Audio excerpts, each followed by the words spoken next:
Let's still be there for each other, she said while dumping me. I nodded calmly. 2 months later, she learned being there didn't mean paying her bills, fixing her car, or weekend babysitting, especially after her brother asked about my new girlfriend from her office. I should have known something was off when Chloe suggested meeting at our usual coffee spot on a Tuesday morning instead of grabbing breakfast at home like we normally did. 4 years together, and she'd never once requested a formal sit-down at Grind Coffee unless she had something planned. I run a residential plumbing service in Richmond, so my schedule's flexible, but Chloe worked her marketing coordinator job around building her wellness lifestyle blog, which meant her mornings were usually devoted to content creation and green smoothies.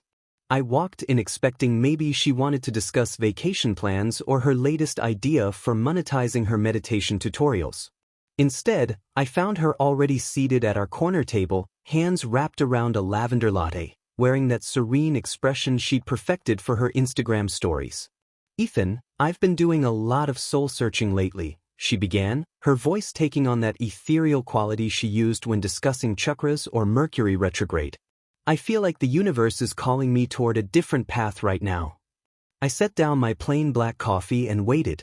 4 years of dating someone who spoke fluent wellness speak had taught me to let her finish before attempting translation into normal human language. I need to create space for personal growth, she continued, gazing past me toward the window like she was channeling ancient wisdom. Focus on my spiritual journey without the constraints of traditional relationship structures. The constraints of traditional relationship structures. I'd been covering 90% of our shared townhouse mortgage while she contributed sporadically between her creative projects, but apparently, I was the one creating constraints. What exactly are you saying, Chloe? I think we need to transition our connection into something more evolved. We have this incredible soul bond that transcends romantic labels. She reached across the table to touch my hand, her silver rings cool against my skin. I want us to still be there for each other, you know? Support each other's journeys. Just without the pressure of conventional expectations. She wanted to downgrade me from boyfriend to unpaid support staff while keeping all the benefits. No more relationship obligations on her end, but she'd still have someone to call when her car broke down or she needed help moving furniture for her wellness workshops. I studied her face, noting the careful way she'd applied her makeup and how she'd chosen the flowing bohemian dress that photographed well for her social media. This wasn't a spontaneous spiritual awakening. This was a calculated exit strategy. So you want to break up but stay friends, I said. Not break up, she corrected quickly. Transform our dynamic.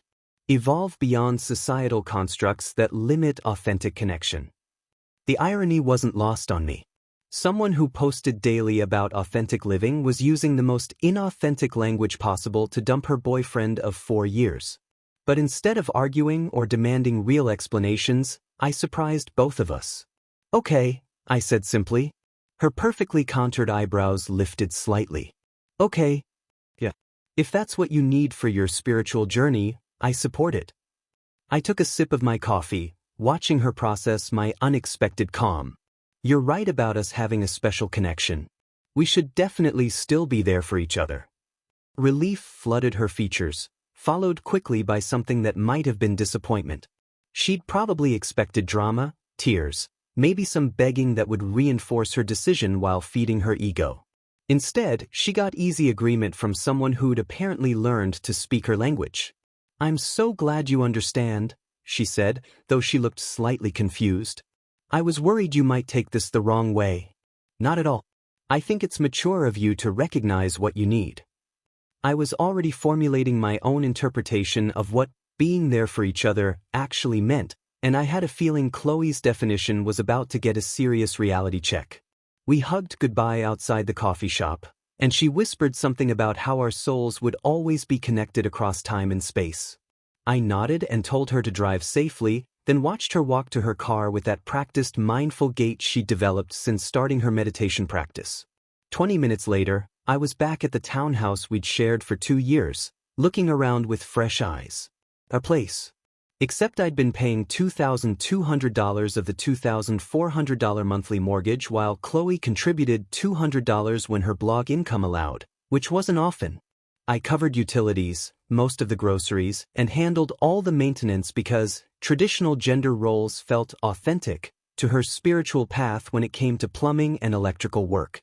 Mason, our basement tenant, paid $600 monthly for his space, but that money went straight to Chloe since she'd handled the roommate arrangement. I started calculating numbers in my head, something I should have done years ago.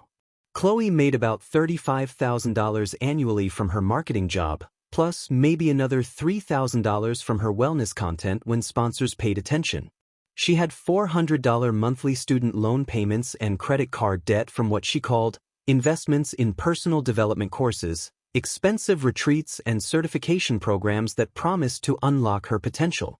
Without my contribution, she'd need to cover a $2,200 mortgage payment plus $300 in utilities on roughly $2,400 monthly take-home pay.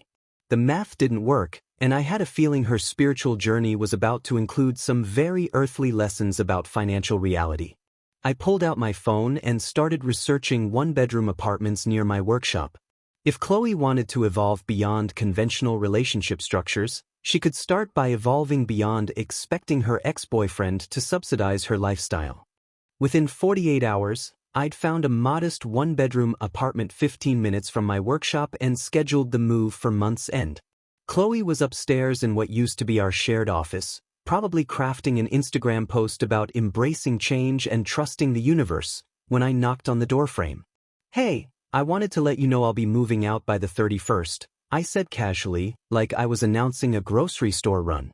She looked up from her laptop, where she'd been editing a photo of herself in warrior pose against our living room's exposed brick wall. "Moving out? I thought we were going to figure out a new living arrangement." "We are figuring it out. You'll need to refinance the mortgage or sell the place. I'll fulfill my legal obligations until then, but I won't be living here anymore." The color drained from her face faster than water down a broken pipe. "Ethan, that's not what I meant when I said we should still be there for each other." "What did you mean exactly?" She closed the laptop and turned to face me fully, her Zen facade already cracking. "I meant we could support each other emotionally while exploring new relationship dynamics. Maybe you could keep the basement room, and we could see how things develop naturally." Translation: she wanted me to pay rent to live in my own house while she dated other people and kept her financial safety net intact. "That doesn't feel authentic to my spiritual journey," I said, borrowing her language. "I think we both need space to grow." Over the next 2 weeks, reality began setting in.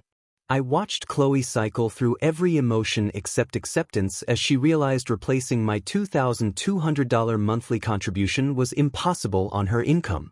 She tried meditation apps, journaling sessions, and even called her life coach for emergency guidance, but none of them could magically increase her bank account balance.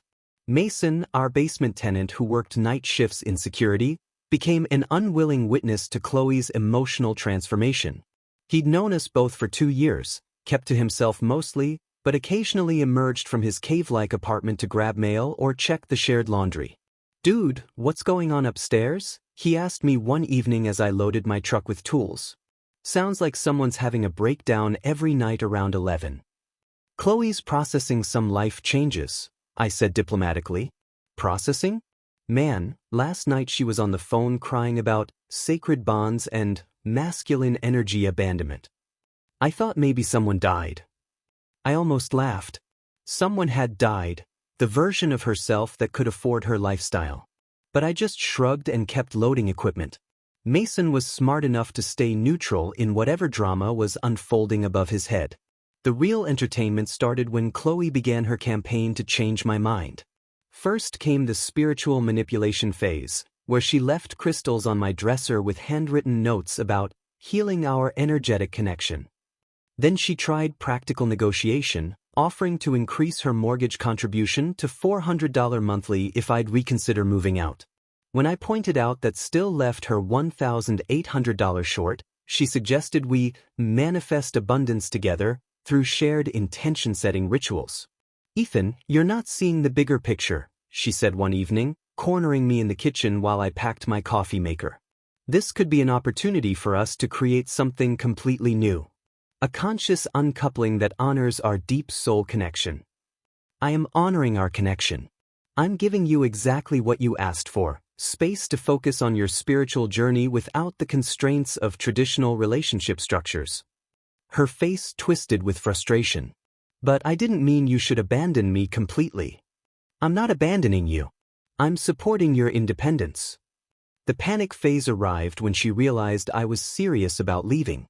She started posting cryptic Instagram stories about unexpected challenges testing her faith and learning to trust divine timing during difficult transitions. Her wellness guru followers offered sympathy and platitudes, but none of them offered to cover her mortgage payments. She applied for roommate matching services, posted on Craigslist, and even asked her coworkers if anyone needed housing. The responses were either creepy guys who clearly had ulterior motives or college students who couldn't afford anywhere near what she needed them to pay. By week 3, desperation had completely replaced her earlier serenity. "Ethan, please. I made a mistake. I was confused about what I wanted, but I realize now that our connection is too special to throw away." I was loading the last of my furniture when she made this final plea, tears streaming down her face in a way that would have destroyed me 6 months earlier. Now I just felt sad for both of us, her for not understanding what she'd actually been asking for, and me for taking so long to recognize my own worth. "Chloe, you weren't confused. You were honest about wanting something different, and I respect that. But you can't have a spiritual awakening and expect everyone else to subsidize it." "But what am I supposed to do about the house?" "Figure it out. I have faith in your ability to handle this challenge." I handed her my keys and headed for my truck, leaving her standing in the doorway of a house she couldn't afford, finally understanding the difference between emotional support and financial rescue. My new one-bedroom apartment was exactly what I needed: clean, functional, and completely drama-free. I'd chosen a place with a small garage where I could store overflow equipment and a kitchen that actually had proper water pressure, something I'd been meaning to fix at the townhouse for months but never got around to because I was always handling Chloe's emergencies instead. The first test of our new, still being there for each other, arrangement came 3 days after I moved out. My phone rang at 7 in the morning with Chloe's contact photo, a serene selfie she'd taken during a meditation retreat, filling the screen. "Ethan, thank God you answered.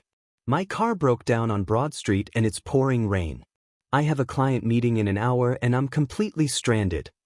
The old me would have already been grabbing my keys and toolbox, ready to diagnose her Toyota's issues while she waited in my heated truck. The new me took a sip of coffee and opened my laptop. "That sounds really stressful. Let me text you some reliable towing companies." Silence. Then, towing companies? Can't you just come look at it? You always know how to fix these things. I'm confident you can handle this independently. Morrison's Auto Service is great for emergencies, and AAA responds pretty quickly in that area. You've got this. I sent her 3 different phone numbers along with an encouraging message about believing in her problem-solving abilities. 20 minutes later, she texted back that AAA had towed her car and her client had rescheduled, but her tone suggested she'd expected a different kind of support. The next emergency arrived the following week. Chloe was hosting a wellness workshop in her living room, something about manifesting abundance through chakra alignment, when her kitchen sink backed up the night before. Instead of panicking and calling me like she used to, she actually tried to handle it herself first, which I respected. But when her attempts with a plunger failed, my phone started buzzing. "The whole kitchen smells terrible and I have 12 people coming tomorrow morning for my workshop. This is a disaster." Sounds like a great learning opportunity. YouTube has some excellent tutorials for sink blockages, and the hardware store on Patterson has everything you'd need. Main thing is don't use chemical drain cleaners if you're planning to try snaking it yourself. "Ethan, I don't know how to snake a drain. Can't you just come fix it real quick?" I have complete faith in your ability to figure this out. Sometimes the universe gives us exactly the challenges we need to grow. I was using her own language against her, and we both knew it. She managed to clear the blockage herself using a combination of baking soda, vinegar, and a cheap drain snake from Home Depot. Her Instagram story that night featured a photo of her dirty hands holding the snake with a caption about embracing unexpected lessons in self-reliance and discovering inner strength through practical challenges. I actually liked that version of Chloe better than the one who'd expected me to handle everything. The most interesting test came when her sister Rachel needed childcare for her twin toddlers during a weekend retreat. Historically, this meant Chloe would volunteer my services along with hers, turning our place into a daycare while Rachel recharged her spiritual batteries at some mountain resort. Rachel's really counting on me, but I can't handle Logan and Emma by myself for 3 days. They're at that stage where they climb everything and need constant supervision. That's tough. There are some excellent childcare services in the area though. I can recommend a few that specialize in weekend coverage. Professional childcare costs like $400 for a weekend. Rachel can't afford that. Then maybe Rachel needs to reconsider her retreat timing or find a different solution. You're not responsible for subsidizing other people's vacations. The conversation went in circles for a while, with Chloe alternating between guilt trips about family obligations and lectures about how real friends sacrifice for each other. But I held firm, suggesting she explore her options independently while offering emotional support through encouraging texts about her capability to handle difficult decisions. She ended up finding a neighborhood teenager who babysat for $50 a day, and Rachel's retreat happened without any drama. Chloe seemed genuinely proud of her problem-solving skills, though she made sure to mention several times how much easier things used to be when we were together. Each crisis followed the same pattern: initial panic, expectation of rescue, gentle redirection towards self-sufficiency, and eventual success that she'd document on social media as personal growth. I started to realize that always jumping in to fix things hadn't been helping either of us. She'd never learned to handle problems independently, and I'd never learned to let people struggle toward their own solutions. Our new dynamic was actually healthier, even if it wasn't what she'd originally intended. Meeting Iris happened completely by accident, which made it even better. 3 weeks after moving out, I got a call from someone at Creative Solutions Marketing asking if I could handle an emergency plumbing situation at their office. The voice was professional but stressed. Apparently their main bathroom had flooded overnight and they had client meetings all day. "We got your number from our building directory, and honestly you're the only local plumber who answered the phone this early," she said. "Can you be here in an hour?" I arrived to find water damage in their hallway and a woman with dark hair pulled back in a messy bun, wearing jeans and a company t-shirt, directing traffic around the wet areas with surprising efficiency. She looked familiar, but I couldn't place her immediately. "You must be Ethan." "I'm Iris, graphic design and social media. Thank you for coming so quickly." Then it clicked. I'd seen her at a few company events Chloe had dragged me to, though we'd never really talked. She'd always seemed more interested in discussing the technical aspects of things rather than networking for her personal brand, which had made her stand out in Chloe's crowd. "No problem. Let me assess the damage and see what we're dealing with." The main line had backed up due to tree root intrusion, nothing too complicated but messy enough to require most of my morning. While I worked, Iris brought me coffee and asked intelligent questions about the repair process. She wasn't just making conversation, she actually wanted to understand how building systems worked, which I found refreshing after years of Chloe's eyes glazing over whenever I mentioned anything work-related. "So the roots can actually break through the pipes? That seems like a design flaw," she said, watching me clear the blockage. "It's more about age and soil conditions. These older buildings weren't designed for the tree growth patterns we see now. Prevention's really the key. Like most things in life, I guess. Easier to maintain than repair." I glanced up at her, surprised by the insight. Most people just wanted their problems fixed quickly and cheaply. When I finished the repair, Iris insisted on walking me through the billing process personally instead of handing it off to their office manager. "I know this was an emergency call, so I want to make sure you're compensated fairly. Too many contractors get stiffed by companies that claim budget issues after the work's done." We ended up talking for another 20 minutes about her frustrations with performative social media culture. Ironic, considering she managed several business accounts professionally. The worst part is when people mistake posting about values for actually living them. Like, "Your Instagram feed isn't your personality," she said, then paused. "Sorry, I'm probably oversharing. It's just refreshing to talk to someone who seems genuine." I was just thinking the same thing about you. The conversation felt natural in a way I'd forgotten was possible. No agenda, no performance, just two people connecting over shared perspectives. When she mentioned loving old movies and weekend home improvement projects, I found myself suggesting coffee sometime, completely forgetting she worked with Chloe. I'd really like that, she said, then hesitated. But I should probably mention, I know we have a mutual connection. Chloe's mentioned you before, though I didn't realize you two had broken up until this week. How'd you find out? She's been posting a lot about navigating unexpected life transitions and learning to trust the universe during challenging times. Plus, she asked our whole team if anyone knew reliable roommates with good credit. I had to laugh. Sounds about right. Does that make things weird for you? Not really. Honestly, Chloe and I don't interact much beyond work stuff. Different philosophies about most things. Over the next 2 weeks, Iris and I met for coffee twice, then graduated to an actual dinner at a local brewery. The contrast with dating Chloe was striking. Iris insisted on splitting every check, arrived exactly on time, and seemed genuinely interested in my business plans and weekend projects. She told me about her freelance design work and her rescue cat Winston, who apparently had strong opinions about her choice in overnight guests. He's an excellent judge of character. Hates my ex-boyfriend to this day, but he loved my college roommate's husband from the moment they met. Some kind of intuitive screening process. What's his verdict on current prospects? I asked.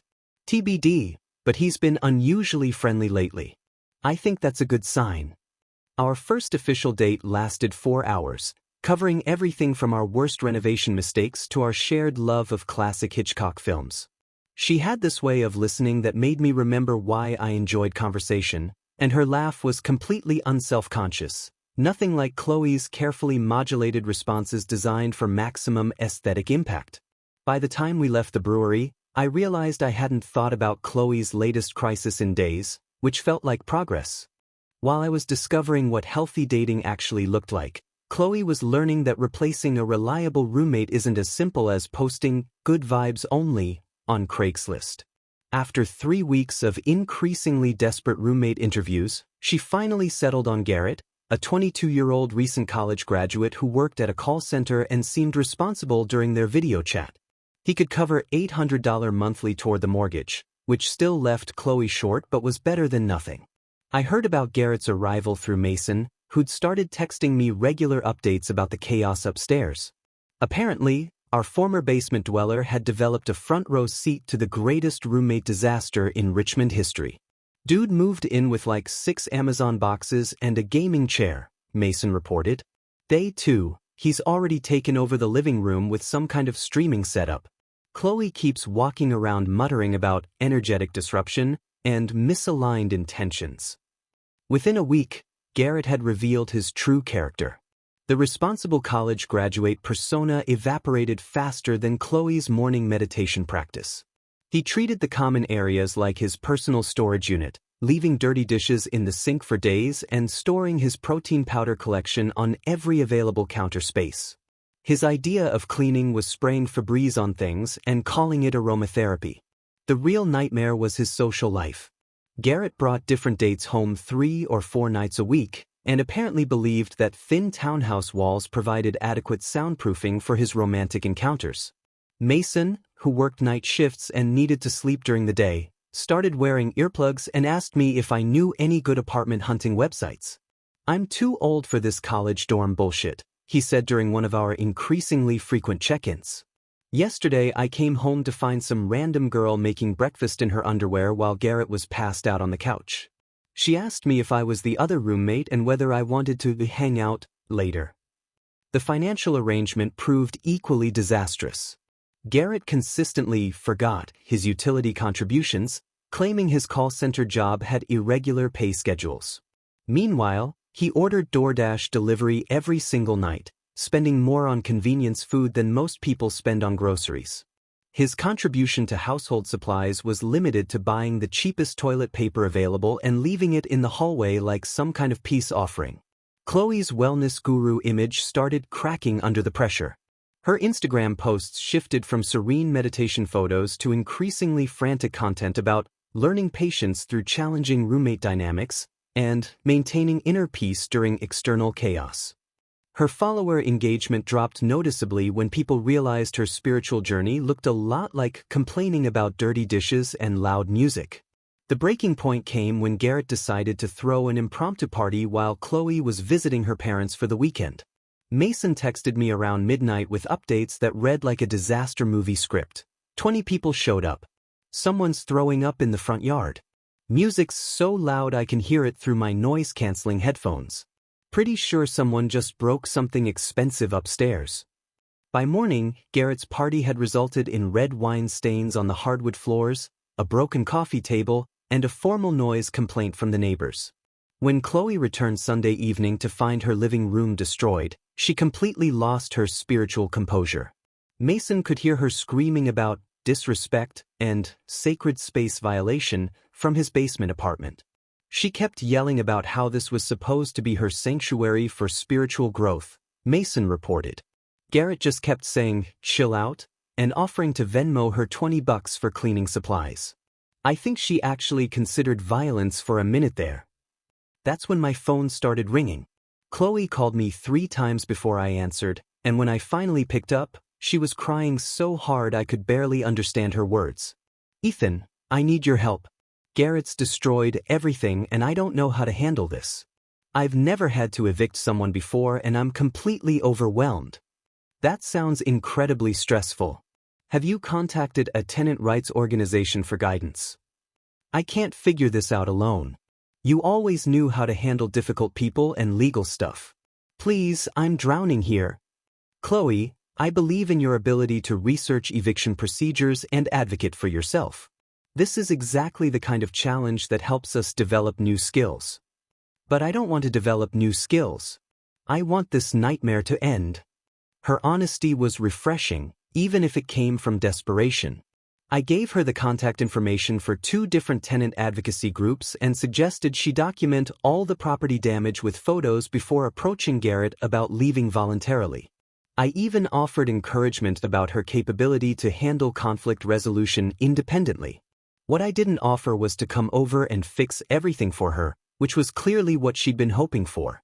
The bombshell that changed everything came from the most unexpected source, Chloe's brother Jake. Iris and I had been dating for about 6 weeks when we decided to check out the weekend farmers market downtown, something that had become our Saturday morning routine.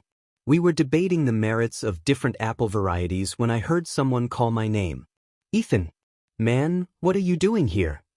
I turned to find Jake approaching with a huge grin, carrying a bag of what looked like enough vegetables to feed a small army. Jake worked in IT at the same marketing firm as Iris, though they were in different departments. He'd always been the practical one in Chloe's family, the guy who'd helped me install their parents' home security system and actually understood why proper electrical grounding mattered. "Hey Jake, good to see you. This is Iris." I watched Jake's face light up with genuine warmth as he shook her hand. "Iris, you're the graphic designer, right? I've heard great things about your work from the tech side. That new client portal interface you designed is actually intuitive, which is rare." "Thanks, that's really nice to hear. Jake's the one who made sure all my design elements actually function properly," Iris replied. "I know enough about back-end systems to be dangerous, but he made everything work seamlessly." I watched them connect over shared work experiences while I stood there holding a bag of organic carrots, realizing I was witnessing the moment everything was about to change.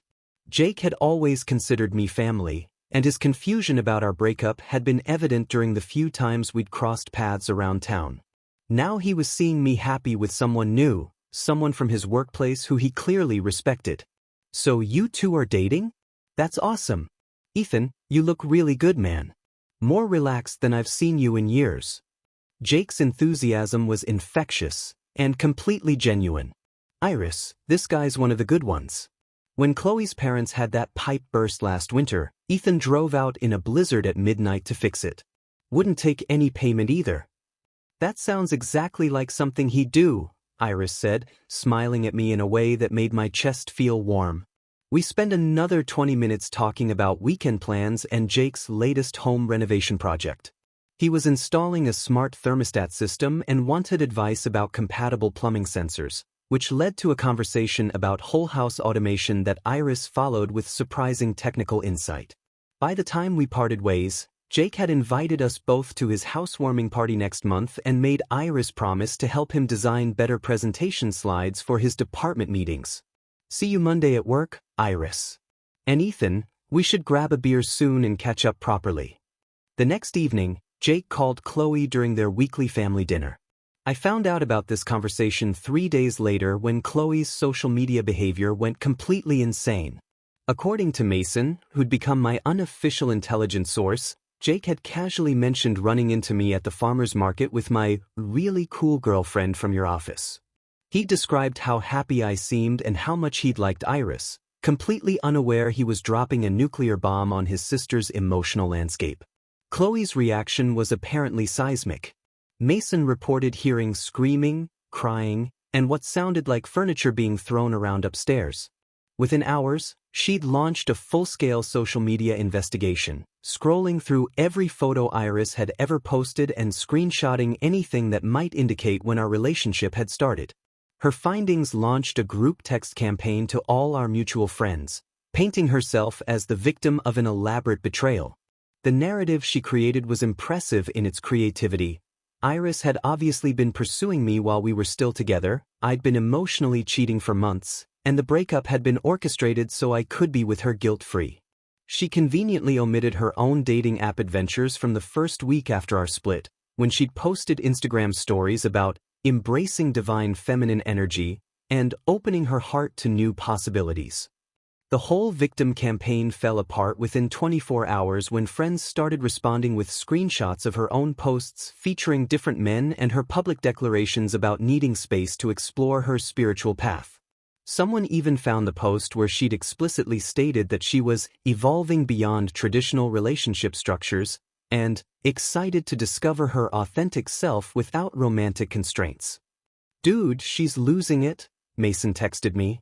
Yesterday she spent 4 hours researching whether there are legal implications for dating coworkers of ex-partners. Like she's going to sue you for moving on with your life.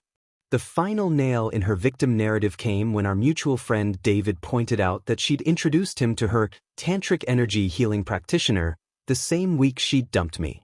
Apparently, her spiritual journey had included exploring sacred sexuality with a guy who charged $300 for something called chakra alignment through intimate breathwork. Her credibility evaporated faster than her savings account, and the group text went silent. But Chloe wasn't finished yet. Garrett's reign of terror ended exactly the way Mason predicted it would, with him fleeing in the middle of the night after getting caught stealing packages from the building lobby. The final straw came when Mrs. Patterson from 3B confronted him about her missing prescription delivery, and building management got involved. Rather than face potential criminal charges, Garrett packed his gaming chair and disappeared, leaving behind unpaid utility bills, property damage, and a refrigerator full of expired energy drinks. He literally left a note saying, "Sorry about the mess, good vibes only," Mason reported. Chloe found it taped to the broken coffee table he never replaced. She's been sitting on the floor staring at foreclosure notices for 2 hours. Without Garrett's partial contribution and facing mounting debt from his damages, Chloe's financial house of cards finally collapsed completely. The bank initiated foreclosure proceedings within 6 weeks, and her dreams of maintaining an independent wellness guru lifestyle crumbled along with her credit score. She was forced to move back into her parents' guest room in suburban Virginia, effectively destroying the carefully crafted image she'd spent years building on social media. The irony wasn't lost on me. Someone who'd preached about manifesting abundance and trusting the universe had manifested herself right back into her childhood bedroom, surrounded by participation trophies and high school yearbooks. Her Instagram account went dark for 3 weeks before re-emerging with a completely different tone, focused on healing family relationships and finding gratitude in unexpected circumstances. The wellness guru who used to post daily affirmations about deserving luxury was now sharing photos of home-cooked meals with captions about simple pleasures and appreciating life's basic gifts. Meanwhile, My life was becoming everything I'd never dared to hope for with Chloe.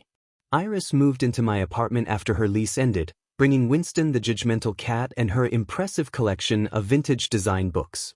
Winston's approval process turned out to be thorough but fair. He spent 3 days evaluating my worthiness before finally claiming my favorite reading chair as his own, which Iris interpreted as the feline equivalent of a blessing. Our partnership felt effortless in ways that my relationship with Chloe never had. Iris contributed equally to expenses without being asked, handled her own car maintenance, and actually enjoyed discussing business strategies for expanding my plumbing service. Her marketing insights helped me design a professional website that doubled my client inquiries within 2 months, and her graphic design skills created business cards that looked like they belonged to a company twice my size.